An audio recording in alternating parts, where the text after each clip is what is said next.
Hello, everybody. Welcome to the webinar. We are very, very pleased to be able to share a little bit of time with you all during this very, very trying time for everybody and our patients and our providers. I am Dr. Brian Riveland. I am the medical director in Arizona for Devoted Health Plans.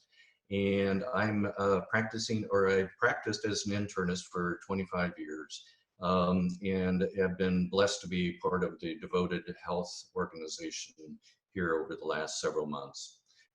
We are going to go ahead with our presentation, and we will periodically pause to answer questions and also open it up for questions at the end of the presentation. When you want to ask a question, click on the chat button. That's located either below or above your screen, depending on what type of device you are using. When you click on that chat button, a chat box will appear. Just type in your question, hit enter. Well, we hope to answer as many questions as possible. Please provide your name and phone number with your questions so we can follow up with you if we do not get to your question during this time. For your and your patient's privacy, please do not share any personal health information when you ask your questions. As a technical note, since we at Devoted Health are all doing our part to stop the spread of coronavirus, by working from home, our internet may be slightly spotty. We may hear some dogs barking. We may hear some child screaming, but please bear with us during this time. If the audio does cut off, we'll try to do our best to answer the question again, and we'll try to make sure that everything flows the way it ought to flow. So with that, I am going to go ahead and turn it over to Dr. Lindsay Carter and have her introduce herself. Hi, everyone. That would be my dog and my toddler screaming, so I apologize in advance. So my name is Lindsay Carter. I am a medical director here at Devoted Health. I'm based in the Waltham, Massachusetts office, and I work on all things related to Devoted's clinical programs. I am a practicing internist here in Boston, and so I share, of course, a lot of the challenges that you all are facing today. And I just want to echo Brian's thanks for joining us today. We know that this pandemic is really presenting very real and very difficult challenges for everyone. Our goal today is to help share some best practices and provide some high-level guidance. What we are presenting today is what we've learned from talking to many of you, and we've tried to collate these into suggestions for best practice. One of the reasons to do this is to learn what's on your mind so we can be a good partner. So we really do want you to ask questions. And while we might not have all the answers today, we will find the answers for you. So next slide. We'll start sorry, next slide, please. Perfect. We will start by talking about kind of like who needs to come in and who doesn't for a visit. And overall, the first theme is that we really want to minimize chance for exposure to the virus. So that basically means keeping people at home to the best of your ability. And that's especially critical for the next few weeks for sure as the disease activity really peaks, but something of course that we're all trying to practice throughout this pandemic. So some of the core principles are, of course, using telehealth wherever possible, postponing labs, testing, or anything that requires in-person care if it's safe to do. And for COVID specifically, looking into drive-through testing capabilities in your area, because this, of course, minimizes exposure for everyone. So so what might that look like for kind of specific scenarios? So for patients who are calling with potentially serious acute issues, or if they're chronically ill, but with potentially an urgent exacerbation, we recommend really that everyone do phone triage and even a phone visit first to make sure and to see if it's really necessary for the patient to come in. In some cases, it may not be, that you might be able to manage a CHF exacerbation, for example, with telephonic guidance. But of course, always your clinical judgment is most important and should underscore everything. But do think about ways that you can utilize phone triage and telehealth prior to the patient ever coming in, and you might obviate the need for the in-person visit that way. Chronically ill patients who require maintenance care, of course, that's another bucket that we'll be running into. Um, for these patients, telehealth is an excellent option. And also just to note, this would be a good time to postpone labs if possible. So now, of course, would not be the time to be perfectly on time for the every 6-month A1C, for example, for a stable patient. Or if a hypertensive patient has had stable kidney function, but they're due for their basic metabolic panel, think about postponing that as well. Again, this won't be forever, but think about whether something is really needed right now or can wait for a little while. Other labs do present some challenges. So things, for example, we've gotten questions about, routine INR testing. That one's a tricky one. There's certainly maybe labs that somebody does need to come in for. So in that case, would think about in your own clinic, in your own setup, is there a way to make lab testing the safest possible and to sort of minimize the exposure for those patients who are coming in just for labs? So again, we can't, we won't be able to solve all of it, but I think we can think about ways to minimize exposure. And then physical therapy. One thing to think about, some potential guidance would be you could think about whether or not there would be a permanent disability if they didn't do PT at this time. And as long as the answer is no, we'd really think about postponing the physical therapy and try to give the patient some at-home exercises. There's a lot available on the internet, a lot of sort of pictures of people doing the exercises, videos as well. So get creative in thinking about the physical therapy. Again, that might not be for everyone. Some people will need it, but there will certainly be people who might be able to avoid that in-person exposure. Next slide. So there will, of course, still be people that need to go to urgent care or the emergency department. And as I mentioned, always your best clinical judgment, using your best clinical judgment is paramount here. Only you can decide what's best for the patient, of course. Um, but the risk of sending a patient to urgent care or the emergency department at this time is, of course, higher because these places often will carry higher risks of the COVID infection. So as such, the threshold for sending a patient to the urgent care or the ED uh, should still be based on your clinical judgment, but perhaps with a few of the following adjustments. So if there's any chance a telehealth visit might obviate the need, do pursue the telehealth first, of course. If the need for a visit is related to needing to order labs or radiology, think about whether or not you'd be okay with just having them do the radiology up front. Avoid the extra visit if you can. Again, with the ideal of just minimizing all exposure.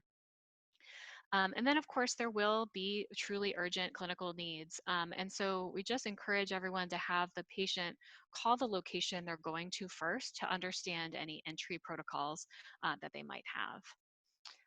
And just a note for devoted members in Florida and hopefully soon in Texas, we do offer telehealth visits with a devoted doctor or a nurse practitioner with no copays. So we'd be happy to help any of your patients in this way as well. Next slide. The next two slides show guidance on urgent versus non-urgent procedures and other diagnostic and ancillary services. We've borrowed this from our partners at Houston Methodist. The text here is very small, understandably, and so we will be sharing this information with you afterwards. So I'm just kind of mentioning it here, not to go into the detail, but just to let you know that this guidance exists. And we think it's really useful in terms of thinking about kind of the urgent versus non-urgent things. And we'd encourage your practice to adopt something similar to help guide decision making if you haven't already. So this slide shows procedures, which hopefully most elective things have of course been canceled. The next slide shows a little bit more on diagnostic and ancillary services, which may of course still be coming up. So when we do send the materials out afterwards, we'd encourage you to take a close look at this and see if this could be helpful for your practice as well. And thanks again to Houston Methodist for sharing this. Okay, next slide. Um, we're going to shift to best practices in keeping your staff and patients, I should of course add, safe. So what do you do if your patients indeed need to come in, and what protocols should you have in place? So we're going to lean heavily here on CDC guidance. And if you haven't reviewed their materials for healthcare providers and for infection control recommendations, we strongly encourage you to do so. There's really a wealth of information there, lots of really excellent resources. So I encourage you to check that out. It's the CDC coronavirus website. Um, but we'll talk through sort of at a high level some of the ideas in terms of keeping your staff and your patients safe. So first, of course, coming back to the idea of minimizing chance for exposure. So we recommend, of course, screening all patients both on the phone prior to the visit and then upon arrival if they do really need to come in. And this can be so that if they do exhibit any symptoms, you can kind of treat them in a different way, which we'll come to in a little bit. One other idea is screening staff before working for the day.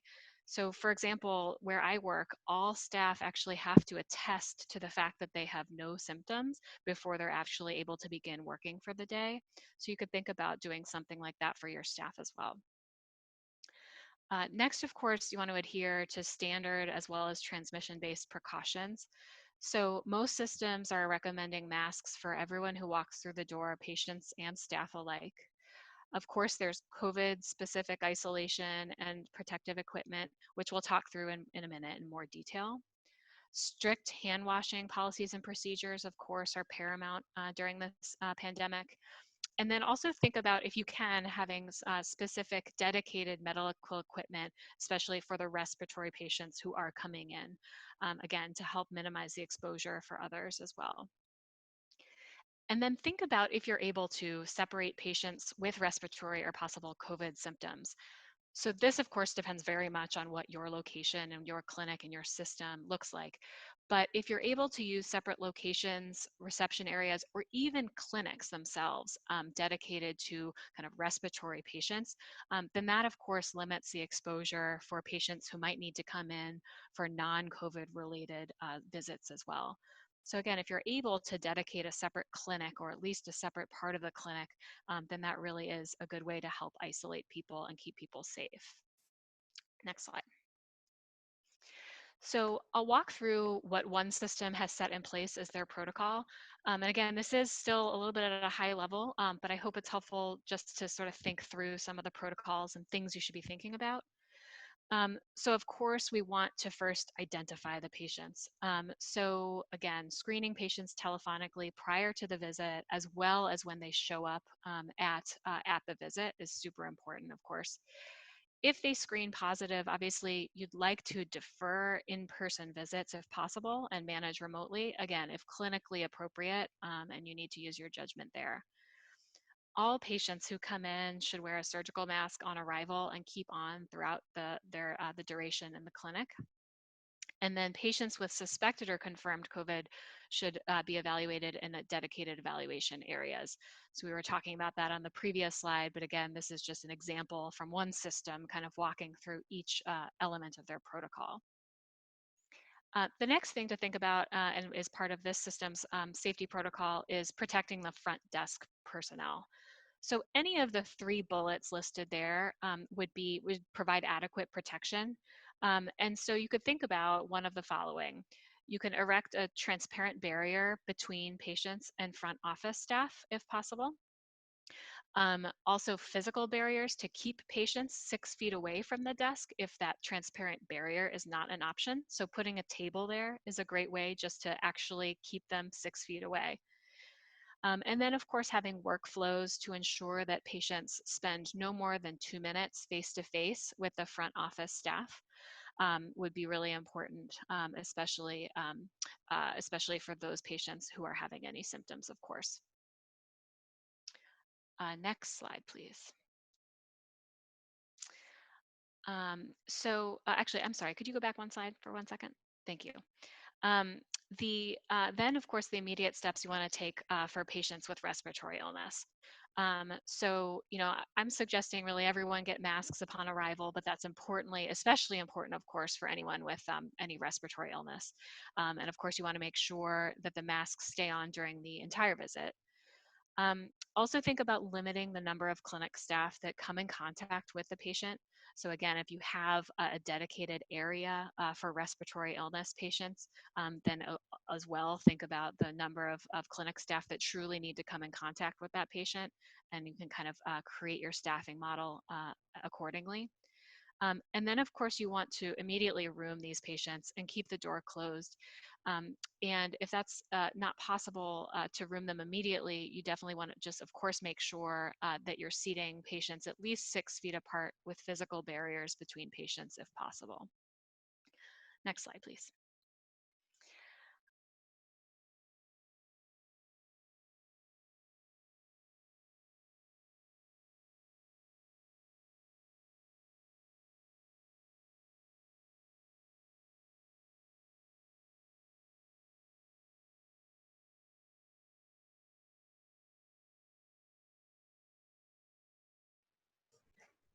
At this time, we don't have any questions, so we can go ahead if, Lindsay, are you still there? Oh, I'm so sorry. At what point did you lose me? I'm so sorry. Just when you switch to this slide. So Okay, this slide. I'll back up. I apologize, everyone. What I was, this slide gets into, of course, the COVID-specific PPE protocol. And as soon as you learn of someone who has respiratory or possible COVID symptoms, you want to implement contact and droplet precautions. A negative pressure room is not required. Of course, that's probably impossible at most clinics, but the contact and droplet isolation precautions are critical. Again, you want to have the patient keep the mask on throughout the encounter. And for the clinicians or anyone coming in contact, the following PPE is recommended. So of course, gown and gloves, masks, and then face shields. So the gown and gloves, we recommend, of course, non-sterile. They don't have to be sterile, disposable. N95 masks are preferred, of course, if they're available. But if not, if they're not available, then surgical masks or other filtering face masks, which we'll come to actually on a following slide. And then you also need the eye protection, which is where the face shields or goggles comes in. So basically head to toe, including your eyes, and especially important, of course, to cover your nose and your mouth. We'll pause here for questions on any of the material that we've covered so far. If you have any questions, you can always type it into the chat, as Brian mentioned at the beginning. That's really the way that we'll get the questions, of course. And if no questions, we can continue. Yeah, we're good to go. All right, so we'll charge ahead. And please, like I said, feel free to type the questions into the chat. The next thing we'll talk about is more on PPE, and especially the concern, of course, about shortages. So we do, unfortunately, expect shortages, so it's important to think about ways to preserve your supply or reduce your need for the supply. This first slide shows a couple ideas. Again, this is from some CDC recommendations, but think about engineering controls and then administrative controls. So engineering controls basically isolate people from the hazard and minimize the need for PPE that way. Administrative controls change the way that work is done, and so again, minimize the need for PPE. So the engineering controls are the things where you're isolating patients or using the barriers, like at the front desks, the stuff that we mentioned before. The administrative controls is, again, changing the way that work is done. And so one way to think about it is, of course, reserving PPE or prioritizing it for selected activities.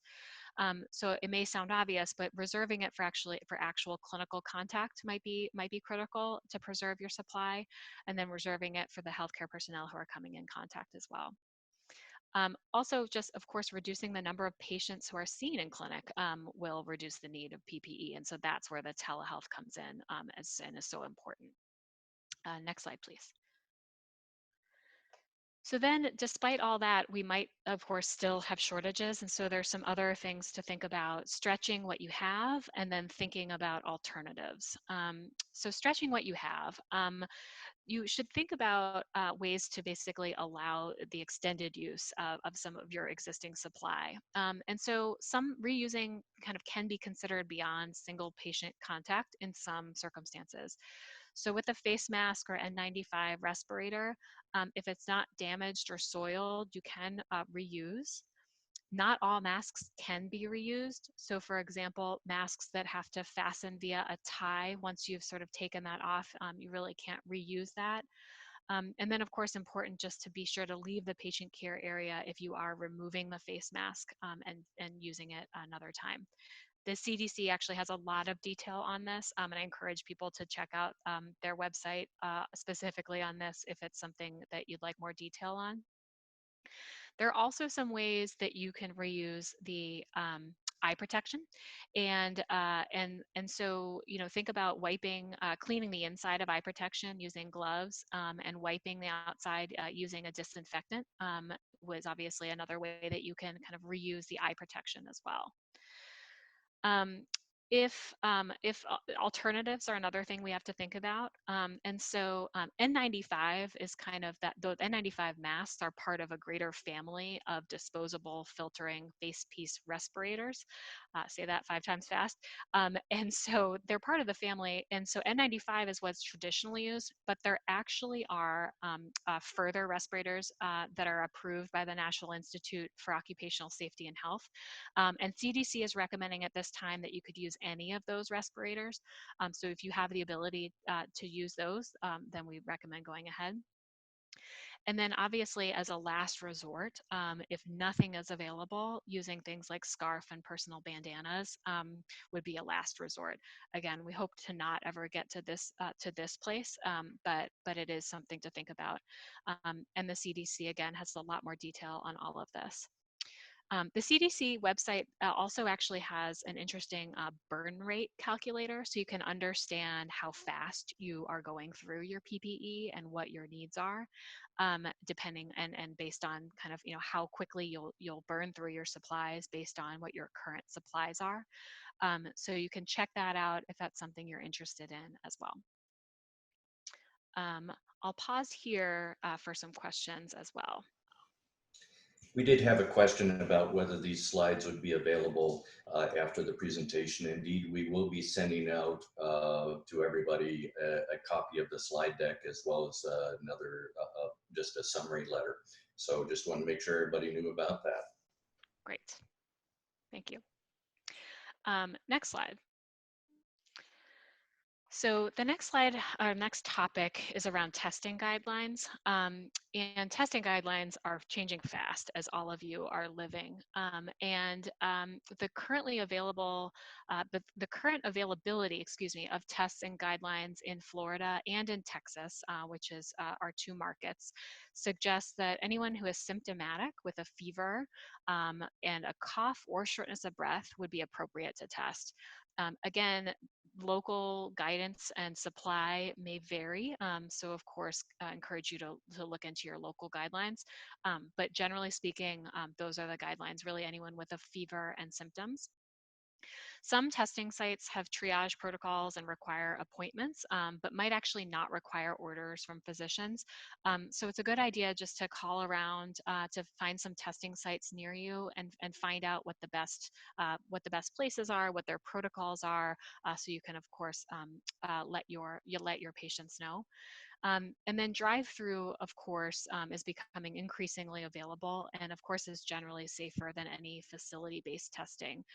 So we hope that you have that as an option in your location as well. Next slide. So next we're going to spend some time talking about telehealth. And obviously this is an incredibly important piece of this pandemic and being able to continue to deliver care to our patients. And many of you have set this up already. And so, we hope that it's working well for you. But we'll share some learnings just in case they're helpful. So the first thing to think about, of course, is the platform. So the first rule, of course, is to select a platform that's easy for your patients to use. And in most cases, these are cloud-based platforms where the patient doesn't need a specific piece of equipment, doesn't need to download an application or anything like that. Especially important for those with maybe limited health literacy or the elderly who aren't good with technology. At Devoted Medical Group, which is the group, as we mentioned, doing telehealth visits for members in Florida, we use doxy.me. And using this platform, we're able to send a text or an email invite to members. And once they've accepted, they're directed in really two very easy steps into your waiting room, into the waiting room, where then the call starts. And I can just say as an aside, I've actually used doxy.me as a patient, and it's incredibly easy and straightforward. Um, we've found that texting to a smartphone or a tablet has had greater success than emailing, just in terms of our own experience. One other thing you might think about is having your medical assistant call patients proactively ahead of time to help them log in and use the platform. That would obviously save time for you, and is a way that you can help utilize your medical assistants as well. The last bullet and the link there, again, we're going to share all these slides with you, so don't feel that you need to write any of these links down, is a website that has a list of different telemedicine softwares and platforms. So encourage you to look at that, again, if you don't have one set up yet or you're interested in learning more. So of course, there are challenges. It doesn't always work. And oftentimes, or many times, it fails due to connectivity issues on the patient side. Um, and that's okay. This will happen. And so we've got some strategies or just some things that we've found in our experience has helped. Um, so you, of course, can ask patient to change the location in their house. This often will make the connectivity just better by doing that alone. Consider also turning the video off while you're talking first. It helps the bandwidth. And then you can turn on the video when you're planning to do the exam portion where that's critical. And so that's a way, again, to help the connectivity. And then if all else fails, you can consider changing over to FaceTime, Duo, or Skype if the patient has that availability. The HIPAA concerns around these platforms are currently waived by HHS, so you are able to do that. And then telephone, of course. Telephone is also an option and can still be a really good option for patient care, so we encourage you to do that as well. Um, and we'll talk about sort of billing and how that differs in a moment. But telephone, of course, audio only call is still a great option and is really useful for a lot of people. The last link that you'll see at the bottom is a telehealth playbook that the AMA recently put out. And so it has a lot of sort of details and guidance as well. So encourage you to check that out. Hopefully that would be helpful as well. Okay, next slide.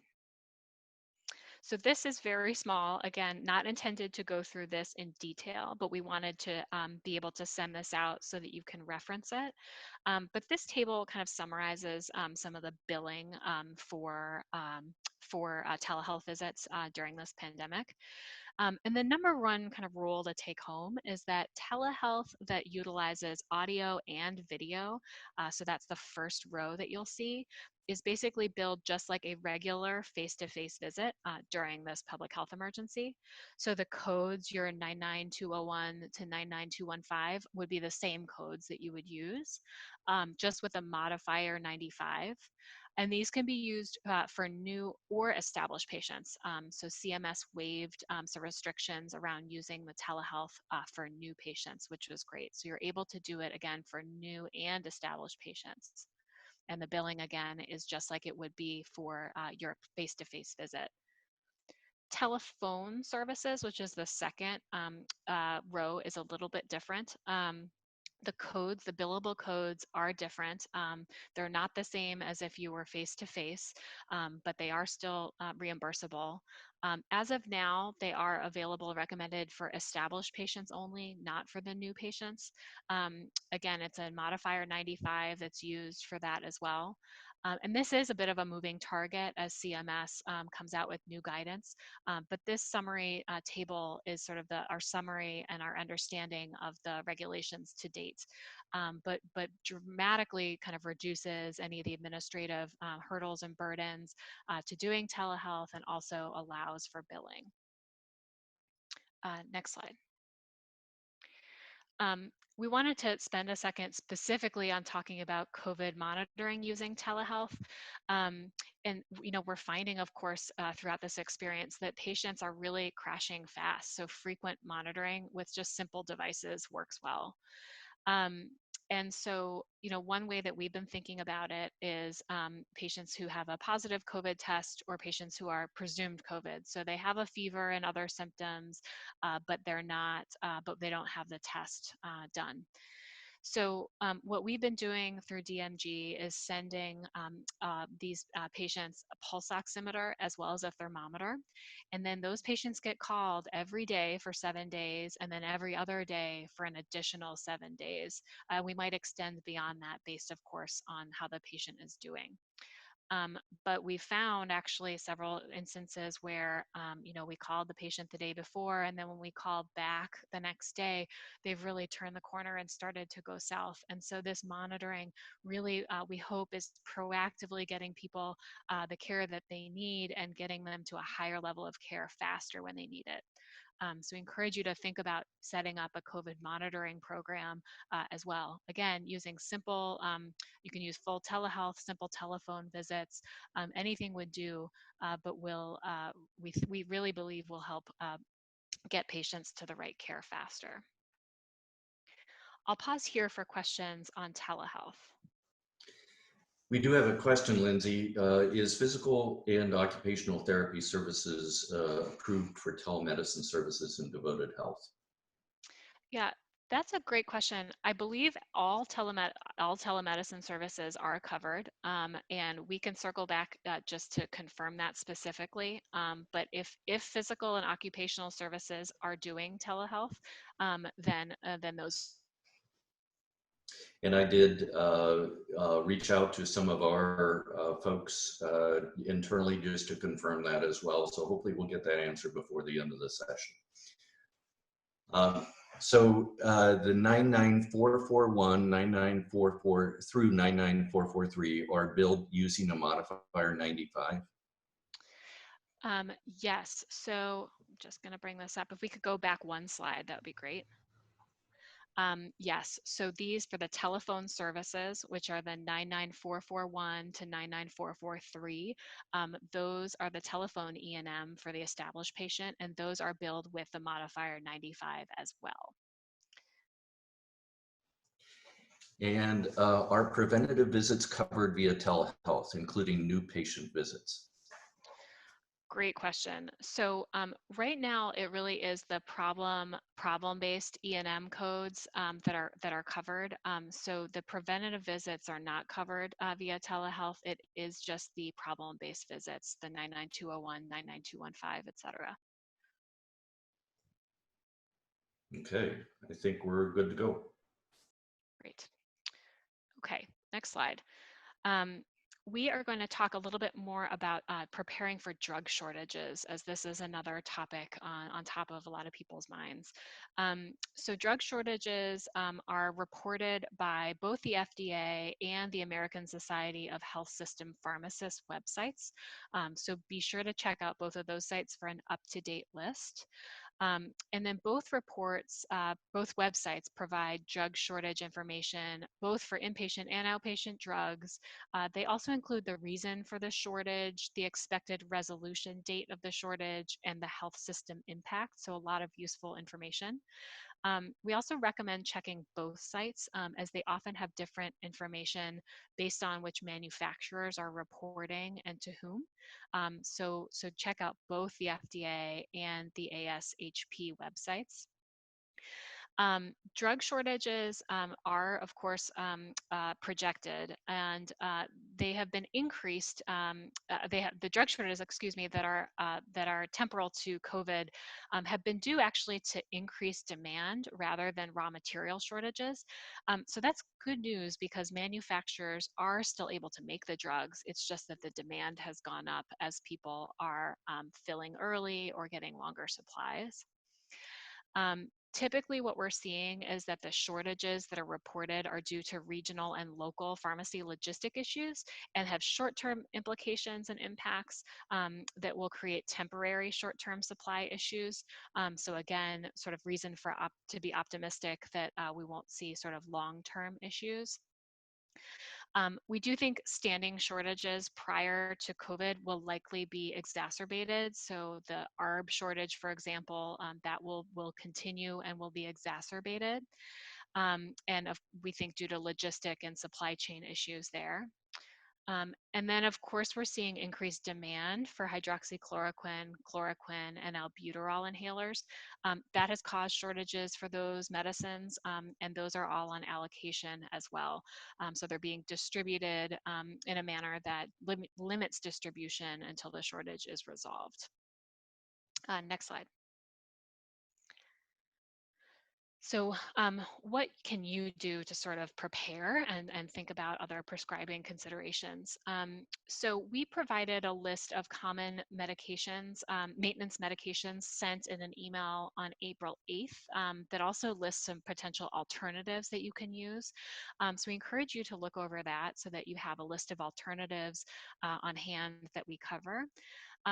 And of course, we ask that you pay particular attention to your asthma and COPD patients' rescue medications and consider potential alternatives there.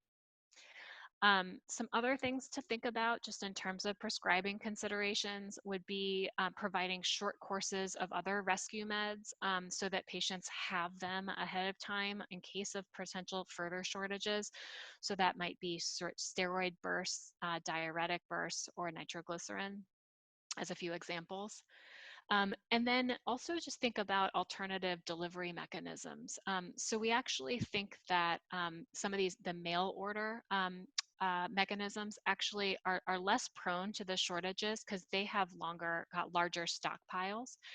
And so you could think about using high service pharmacies like PillPack or MedMinder. CVS mail order, of course, is another option. And then there are specialty pharmacies as well, CVS specialty. They generally actually have disease monitoring resources for high cost medications.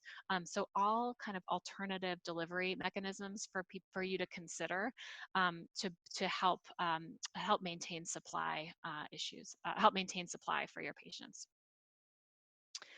Next slide. So the last piece that we were going to touch on, and we are planning on expanding on this as well, but we wanted to share with you some resources that we've collected on financial assistance, practice viability, et cetera. We know that cash flow loss due to dropping fee-for-service revenue is real and it's significant. And so there are state and federal programs to help, and these links will direct you to some of those resources. And as mentioned, we're working on collating some more information regarding financial support and ways to help your business during this time. So please do stay tuned on that.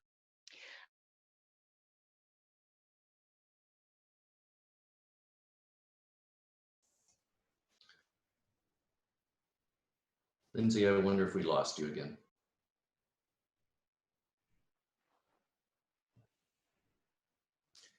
It'll be one moment and Lindsay should be back with us. I just got something telling me my internet was unstable, so I'm not sure if you heard my last piece or if there was a question read that I didn't hear. There wasn't any questions. I think you just had referenced the practice viability, and we lost some after that. Oh dear, I'm sorry. Okay. Well, what I was saying is we are working on collating information regarding financial support and ways to help your business during this time. So stay tuned. There'll be more to come. But we recognize that this cash flow loss from dropping fee for service is real and it's significant. We just want to point to these websites as ways for you to get state and federal program help. And again, we will send out this presentation so that you can get these links. You don't have to write them down.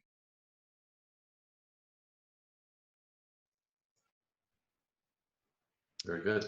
So that is the end of our kind of more formal presentation. And at this point, we'll open up to questions. And I just want to thank you all for joining us. We hope this was helpful. Again, intention to really provide some guidance and to share with you the best practices that we've learned just in talking with all of you. So we have the benefit of partnering with so many wonderful groups. And so from that, we learn a lot from you, and we wanted to share out what we've learned. We received a question regarding whether this recording of this presentation will be available, and yes, it will be in the email that will be out to you following the presentation. Any last questions before we wrap up here? Here we are.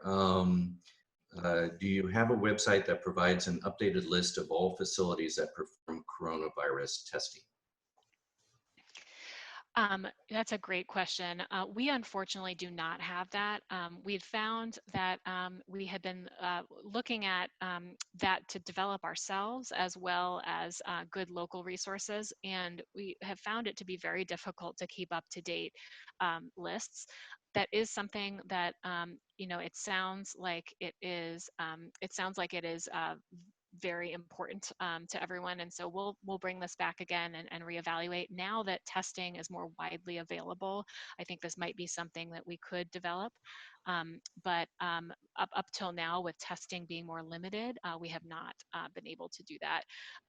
And so so we will come back to you on that. But as of right now, we unfortunately do not have a good website that provides an updated list. Look would be, and again, I think they're having the same challenges, are the state government Department of Health websites. Some of them have some links in associated with certainly a place to go, but as Lindsay said, we'll be working on that ourselves to try to get that out there. Another question, Medicare annual visits, can they be done over the phone and billed? Brian, do you have a good sense of this? This is something that we in our payment policies that we have at Devoted we do not have specific guidance on the annual wellness. We will certainly come back to you on this, but I'm curious, Brian, if you have a good answer for that. Likewise, I think we need to research internally. However, the guidance that we've received from CMS right now does not allow for the annual wellness visit code as a part of a telehealth visit at this time. These things are very dynamic, and they may be that may be revisited, but we will also check internally and get that information out. Yeah, that is my understanding as well. And the table that we showed on the telehealth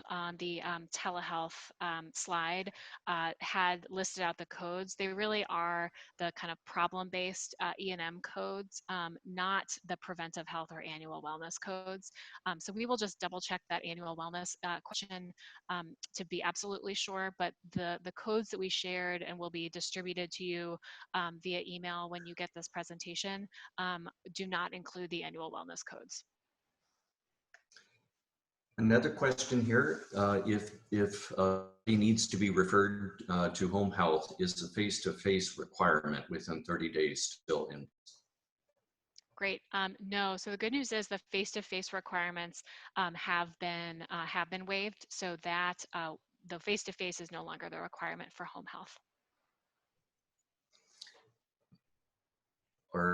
Are telehealth visits able to capture HEDIS care or of older adults? So it's really about closing stars gaps and heat escape.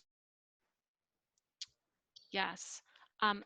That is a great question. I do know that there's sort of, this is not exactly your question, but I'm going to just share this, that the risk adjustment is something that is in flux right now. So sort of getting your patients adequately risk adjusted has been in flux. We do believe through the latest guidance that we're able to risk adjust based on telehealth, so audio and video, but that is something, again, that's been in flux, and I think we'll continue to get more guidance from CMS on that. So in terms of telehealth able to capture some of the gaps, it's a little bit tricky depending, of course, on what the actual measure is. But I do believe if you're able, if it's not something that's dependent upon a lab value, of course, then I think you would be able to do it via telehealth. But that's a question that Brian and I will take back and get back to you on that question specifically. Very good. I think we hit all the questions that are showing up at this time. We'll give it just another minute for anybody to type anything else in.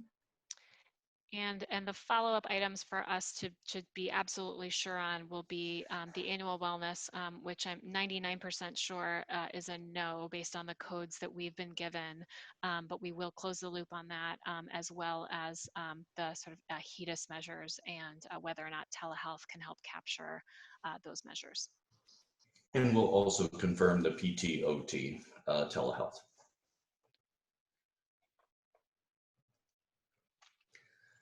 Very good. That looks like we have come to the end of the questions.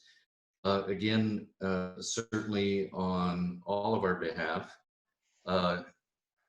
Actually, there was one just come in, and risk adjust, please. Okay, yeah, we'll certainly keep you updated on the risk adjustment question. Yeah, the risk adjustment question, there's not a further update on that. It's just that we do believe right now that the telephone and audio visits, that those visits are being used. The codes that the diagnoses that you code are being captured, that we believe at this point, not for telephone only visits, but for telephone and audio, video and audio. So true kind of video telehealth visits do capture those codes, but we do not believe the telephone visits, based on the current guidance, telephone visits alone do not. Very good. Well, once again, we're going to follow up with an email out to everybody, and that email will include a copy of the presentation that was reviewed today, a recording of the presentation, as well as a follow-up letter. As always, if you have any questions whatsoever, please get back to us and let us know if there's any way we can be of assistance. It's really, we're in great admiration and respect for everything you all are doing on the front lines and how difficult it may be. So thank you so much.